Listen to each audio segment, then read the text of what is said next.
ایک چرواہے کے پاس ایک اچھی نسل کا کتا تھا جو انتہائی وفادار تھا اور چرواہے کی بھیڑوں کی حفاظت کرتا تھا۔ چرواہے نے اس کا نام ترابش رکھا ہوا تھا۔ ترابش اتنا سمجھدار تھا کہ چرواہے کی غیر موجودگی میں خود ہی بھیڑوں کو چرانے کے لیے جنگل میں لے جاتا اور شام کو ہانک کر واپس لے آتا۔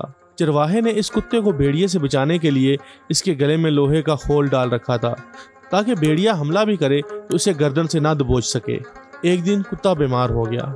چرواہے نے اس کا بہت علاج کروایا مگر وہ بچ نہ سکا اور مر گیا۔ چرواہے کو بہت افسوس ہوا۔ اس نے اسے نہلا دھلا کر وہاں لے جا کر دفن کر دیا جہاں گاؤں والے اپنے مردوں کو دفن کرتے تھے۔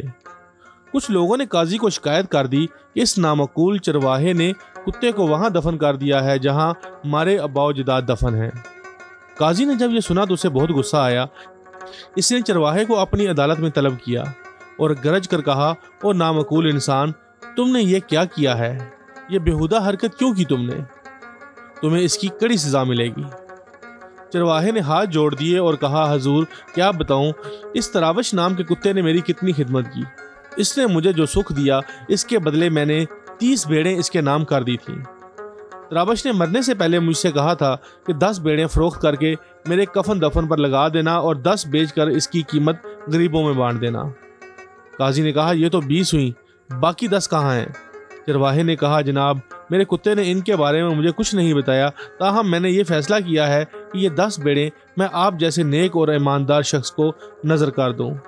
آپ یہ تحفہ قبول کیجئے۔ قاضی کا غصہ جاگ کی طرح بیٹھ گیا اور اس نے کہا، کیا نام تھا تمہارے کتے کا؟ چرواہے نے جواب دیا، جناب ترابش۔